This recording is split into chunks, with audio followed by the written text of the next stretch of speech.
Hello, 8 നില പൊട്ടിയൊരു സർപ്രൈസാട്ടോ. ഞാൻ +2 complete ആയില്ലായിരുന്നു. എനിക്ക് എഴുതാൻ പറ്റിയില്ല. എന്ന് വെച്ചാൽ +1 മാത്രമേ പഠിച്ചുള്ളൂ, +2 ആയില്ല. അപ്പോഴത്തേക്കും മാരേജൊക്കെ കഴിഞ്ഞതായിപ്പോയി. പിന്നെ എക്സാമൊന്നും എഴുതാൻ പറ്റിയില്ല. അപ്പോൾ ഇപ്പം ഞാൻ +2 തുല്യതാ കോഴ്സിന് പോകുന്നുണ്ട്. അപ്പം അവിടുന്ന് എൻ്റെ ഒരു ഫ്രണ്ട്, ഞങ്ങളുടെ നല്ലൊരു ഫ്രണ്ട് രമ്പു എന്നാണ് വിളിക്കുക, അവിടെ മോളുടെ ബർത്ത്ഡേക്ക് ഇപ്പോൾ സർപ്രൈസ് ആയിട്ടൊരു കേക്ക് കൊടുക്കാമെന്ന് എനിക്കൊരാഗ്രഹം. അങ്ങനെ എന്തായാലും അന്ന് എല്ലാവരും അവരുടെ വീട് അഴീക്കൽ പോകാനായിട്ടിരിക്കുക. അപ്പോൾ ആ കൂട്ടത്തിൽ കൊടുക്കാമെന്ന് ഓർത്തു. അങ്ങനെ ഞങ്ങൾ കേക്കൊക്കെ സെറ്റ് ചെയ്ത് പിന്നെ അപ്പം ഹസ്ബൻഡിൻ്റെ ഫോണിൽ നിന്നാണ് വിളിച്ച്, കൊറിയറുണ്ട്, ലൊക്കേഷൻ അയക്കാമെന്നും പറഞ്ഞു.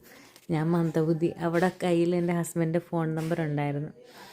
ഞാൻ അങ്ങോട്ട് ബുക്ക് കൊടുക്കാനായിട്ട് പോയ ടൈമിൽ അങ്ങോട്ട് കോൺടാക്ട് ചെയ്തു. പക്ഷേ ഞാൻ അറിയുന്നില്ല.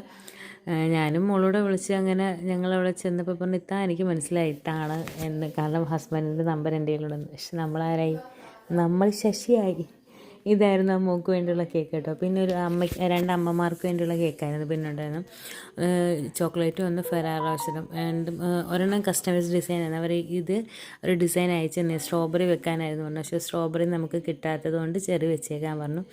ഇതൊക്കെയായിരുന്നു. വീഡിയോ ഇഷ്ടപ്പെടുവാണെങ്കിൽ ലൈക്ക് ചെയ്യുക, കമൻറ്റ് ചെയ്യുക, ഞങ്ങളുടെ ചാനൽ സബ്സ്ക്രൈബ്, സപ്പോർട്ട്